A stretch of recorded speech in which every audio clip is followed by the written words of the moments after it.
ಚಿನ್ನದ ಸರ ಎಗರಿಸಲು ಯತ್ನಿಸಿದ ಸರಗಳನ್ನ ಆ ಮಹಿಳೆಯೇ ಹಿಡಿದು ಪೊಲೀಸರಿಗೆ ಒಪ್ಪಿಸಿದ ಘಟನೆ ಮಂಡ್ಯದ ಶ್ರೀರಂಗಪಟ್ಟಣದಲ್ಲಿ ನಡೆದಿದೆ. ಇಲ್ಲಿನ ಐತಿಹಾಸಿಕ ನಿಮಿಷಾಂಬ ದೇವಸ್ಥಾನದಿಂದ ಹೊರಬಂದ ಬೆಂಗಳೂರಿನ ನವ್ಯ ಅವರ ಕತ್ತಿಗೆ ಸರಗಳ ರಾಜು ಕೈ ಹಾಕಿದ್ದ. ಈ ವೇಳೆ ಎಚ್ಚೆತ್ತ ನವ್ಯ ರಾಜುನನ್ನ ಬಿಗಿಯಾಗಿ ಹಿಡಿದುಕೊಂಡು ತಪ್ಪಿಸಿಕೊಂಡು ಹೋಗದಂತೆ ನೋಡಿಕೊಂಡಿದ್ದಾರೆ. ಕೂಡಲೇ ಅಲ್ಲಿದ್ದವರು ಕಳ್ಳನನ್ನ ಹಿಡಿದು ಪೊಲೀಸರ ವಶಕ್ಕೆ ಒಪ್ಪಿಸಿದ್ದಾರೆ. ಬಂಧಿತ ಕಳ್ಳ ಪಾಂಡವಪುರ ತಾಲೂಕಿನ ಸಳಬ ಗ್ರಾಮದ ರಾಜು. ಇನ್ನು ಕಳ್ಳನನ್ನ ಹಿಡಿದು ದಿಟ್ಟತನ ತೋರಿದ ಬೆಂಗಳೂರಿನ ರಾಜಾಜಿನಗರದ ನವ್ಯಗೆ ಹೊಗಳಿಕೆಯ ಸುರಿಮಳೆಯ ಸಿಕ್ಕಿದೆ. ಎಲ್ಲರೂ ಶಬಾಸ್ ಗಿರಿ ಹೇಳ್ತಿದ್ದಾರೆ.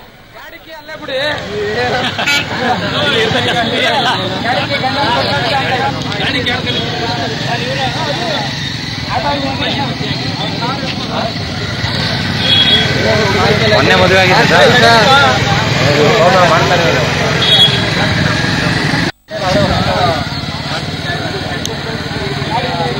ಮಾಡ್ದ ಎಲ್ಲೆಲ್ಲಿ ಮಾಡಿದ್ದೆ ಅಂದಾಜು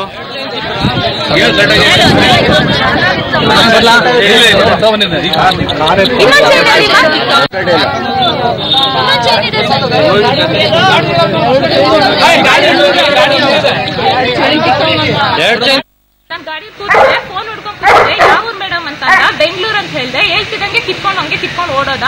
ಹೋಗಲ್ ಬೈಕ್ ನಿಲ್ಸಿದ್ನಲ್ಲ, ಓಡೋಗಿ ಬೈಕ್ ಸ್ಟಾರ್ಟ್ ಮಾಡ್ದ. ಬೈಕ್ ಜೊತೆ ನೇತಾಡ್ಕೊಂಡು ಬಂದೆ. ಗಾಡಿ ಮುಂದೆ ಹೋದ, ಅಂದ್ರೂ ನೇತಾಡ್ಕೊಂಡೆ ಹೋದೆ. ಹೋದಾಗ ಚೈನ್ ಎಸ್ತ ಕೆಳಗೆ. ಅಷ್ಟ್ರಲ್ಲಿ ಎಲ್ಲರೂ ಬಂದ್ಬಿಟ್ಟು ಗಾಡಿ ಕಿತ್ಕೊಂಡ್ರು. ಗಾಡಿ ನಂಬರ್ ಪ್ಲೇಟ್ ಇಲ್ಲ, ಹೊಸ ಗಾಡಿ ಪ್ಲೇಟು. ಅಷ್ಟ್ರಲ್ಲಿ ಬಂದು ಗಾಡಿ ಕಿತ್ಕೊಂಡು ಅವಾಗ ಚೈನ್ ಎತ್ಕೊಂಡು ಅವರೆಲ್ಲ ಮಾಡ್ದ. ಓಕೆ, ಚಿನ್ನದ ಸರ ಎಗರಿಸಲು ಯತ್ನಿಸಿದ ಸರಗಳನ್ನ ಮಹಿಳೆ ಹಿಡಿದು ಪೊಲೀಸರಿಗೆ ಒಪ್ಪಿಸಿದ ಘಟನೆ ಮಂಡ್ಯದ ಶ್ರೀರಂಗಪಟ್ಟಣದಲ್ಲಿ ನಡೆದಿದೆ. ಇಲ್ಲಿನ ಐತಿಹಾಸಿಕ ನಿಮಿಷಾಂಬ ದೇವಸ್ಥಾನದ ಹೊರಬಂದ ಬೆಂಗಳೂರಿನ ನವ್ಯ ಅವರ ಕತ್ತಿಗೆ ಸರಗಳ ರಾಜು ಕೈ ಹಾಕಿದ್ದಾನೆ. ಈ ವೇಳೆ ಎಚ್ಚೆತ್ತ ನವ್ಯ ರಾಜುನ ಬಿಗಿಯಾಗಿ ಹಿಡಿದುಕೊಂಡು ತಪ್ಪಿಸಿಕೊಂಡು ಹೋಗದಂತೆ ನೋಡಿಕೊಂಡಿದ್ದಾರೆ. ಕೂಡಲೇ ಅಲ್ಲಿದ್ದವರು ಕಳ್ಳನನ್ನ ಹಿಡಿದು ಪೊಲೀಸರ ವಶಕ್ಕೆ ಒಪ್ಪಿಸಿದ್ದಾರೆ.